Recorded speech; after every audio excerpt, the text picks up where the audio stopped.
Friends, welcome to RD movie review. இன்னைக்கு நம்ம பார்க்க போற படம் என்னன்னு கேட்டீங்கன்னா, வன்பிள்ளை. இந்த படம் எப்படி இருக்குன்னு பார்க்கறதுக்கு முன்னாடி நம்ம வீடியோ பிடிச்சுன்னா லைக் பண்ணி நம்ம ஃப்ரெண்ட்ஸுக்கு ஷேர் பண்ணி விடுங்க. மறக்காம சப்ஸ்கிரைப் பண்ணிடுங்க. இப்போ இந்த படத்துல கதையை பார்ப்போம். இந்த படத்துல நம்ம ஹீரோட அப்பா வந்து ஒரு போராளியா இருக்காப்புல.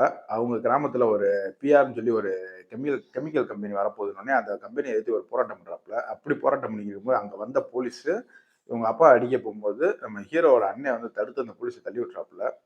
இதை மனசுல வச்சுக்கிட்டு அந்த போலீஸ் அவங்க அண்ணனை போட்டு தள்ளிடுறாப்புல. இதுக்காக அவங்க அப்பாவும் மகனும் சேர்ந்து போலீஸ் அவங்க அண்ணன் சாவுக்கு காரணமான போலீஸ் எல்லாம் எப்படி பழி தீர்த்தாங்கன்ற சொல்லக்கூடியதான் இந்த படத்தோட கதை. இந்த படத்துல ஸ்கிரீன் பிளே வந்து ரொம்ப ஆவரேஜா தான் இருக்கும்.